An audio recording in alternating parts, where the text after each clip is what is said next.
हमने अपनी पिछली वीडियो में chapter 4 proposal acceptance and revocation के बारे में पढ़ा था। सबसे पहले हमने पढ़ा था कि प्रपोजल क्या होता है और ये कौन सा पर्सन किसको देता है। तो अब हम पढ़ेंगे एक्सेप्टेंस के बारे में। हमने ऑफर के बारे में पढ़ा था कि ऑफर को कौन एक्सेप्ट करता है, जर्नल या स्पेशल पब्लिक। अब हम पढ़ेंगे एक्सेप्टेंस के क्या एलिमेंट्स है, रूल्स है। हमने पहले क्या पढ़ा था कि प्रपोजल के क्या कौन से एलिमेंट्स हो सकते हैं और कौन से लीगल रेगुलेशन के अकॉर्डिंग ही कोई कॉन्ट्रैक्ट या एग्रीमेंट बनता है। अब पढ़ते हैं एक्सेप्टेंस के बारे में। Acceptance of an offer is of primary importance of for a valid agreement. अब जो ऑफर देता है किसी को और जो पर्सन एक्सेप्ट करता है उस मैसेज को, उसमें क्या होना चाहिए, वैलिड एग्रीमेंट होना चाहिए, तभी कोई कॉन्ट्रैक्ट आगे जाके क्रिएट होता है। When the offeree or the person to whom the offer is made gives his acceptance, the offer is said to be accepted।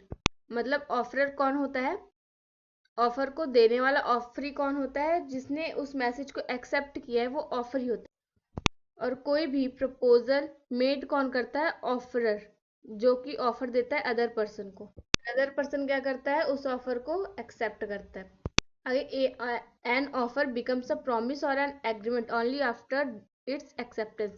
मतलब कि जब ऑफरी जो है होता है एक्सेप्ट कर लेता है उस मैसेज को, तभी कोई एग्रीमेंट आगे चल के बन पाता है।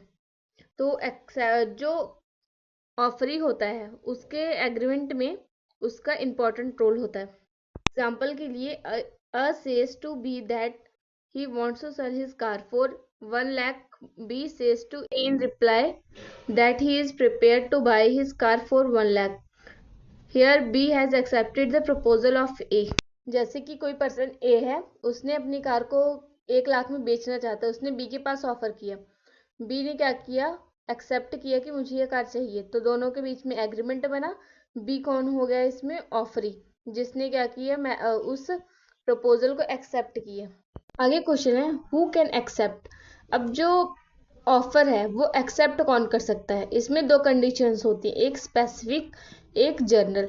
स्पेसिफिक मतलब ऑफर, जो ऑफर कर रहा है हमें मैसेज को, उसने किसी स्पेसिफिक पर्सन के लिए ही वो ऑफर दिया तो वही एक्सेप्ट करता है। और जब बात जर्नल की हो तो जिसने ऑफर किया मैसेज को वो जर्नल, सबके लिए ही वो ऑफर है, तो उसे एक्सेप्ट भी सभी करेंगे। और स्पेसिफिक में जो जिस स्पेसिफिक पर्सन के लिए वो मैसेज को ऑफर को दिया गया है वही एक्सेप्ट कर सकते हैं।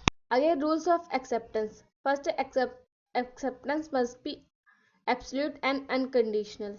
इसका फर्स्ट रूल क्या है कि एक्सेप्टेंस जो होता है वो एब्सोल्यूट या अनकंडीशनल होना चाहिए। फॉर एग्जांपल, जैसे कि कोई शॉपकीपर है, शॉपकीपर बायर आया सामान को खरीदने, शॉपकीपर ने उसी सामान को 1000 रुपए में बेचने को कहा और बायर ने क्या किया, बार्गेनिंग की किसके साथ, शॉपकीपर के साथ, कि नहीं मुझे ये गुड्स 800 में ही चाहिए। तो इसमें क्या, सेकंड रूल है accepted must be made in the prescribed manner. मतलब कि जब ऑफरर और एक्सेप्टेंस दोनों हो और दोनों पर्सन जो है एग्रीमेंट कर रहे हो, तो उसमें टाइम ड्यूरेशन का ध्यान रखना चाहिए। फॉर एग्जाम्पल, जैसे कि कोई एक पर्सन कहीं बाहर जा रहा है और उसने अपने डॉगी को अपने पड़ोसी को दे दिया ताकि वो उसका कुछ दिन तक ध्यान रख सके। अगर उसने तब तक उसका ध्यान रख दिया तभी तक वो एग्रीमेंट जो है माना जाएगा। अगर उसके बाद उसका जो पर्सन ने अपने डॉगी को दिया था अपने पड़ोसी को वो तब तक नहीं आता, उसके बाद नहीं आता, तो ये कॉन्ट्रैक्ट जो है, एग्रीमेंट जो है, डिस्ट्रॉयड हो जाएगा। थर्ड रूल है the proposer can not prescribe the method of refusal. मतलब कि एक पर्सन ने अगर अदर पर्सन को कोई ऑफर भेजा पर सेकंड पर्सन उसका रिप्लाई नहीं कर रहा, तो इसका मतलब है कि उसने आपके ऑफर को एक्सेप्ट ही नहीं किया। Fifth, acceptance must be communicated to the offer. कोई पर्सन अदर पर्सन को जब ऑफर दे रहा है तो उसको उससे बात करनी होगी ताकि वो उसके ऑफर को जान सके और एक्सेप्ट कर सके। एग्रीमेंट तो हम इशारे में या फिर बोलकर भी किसी को ऑफर अपना समझा सकते हैं, पर जो कॉन्ट्रैक्ट होता है वो रिटर्न ही होता है, तभी वो कॉन्ट्रैक्ट वैलिड माना जाएगा। सिक्स्थ, एक्सेप्टेंस में बी एक्सप्रेस और इम्प्लाइड। मतलब कि एक्सेप्टेंस क्या इशारों से भी हम कर सकते हैं और रिटर्न या ओरल भी लिखकर हम किसी को बता सकते हैं अपने ऑफर को, ताकि सेकंड पर्सन उसको समझ के उसको अंडरस्टैंड करके उसको एक्सेप्ट कर सके। सेवंथ है an action without the knowledge of the proposal is no acceptance.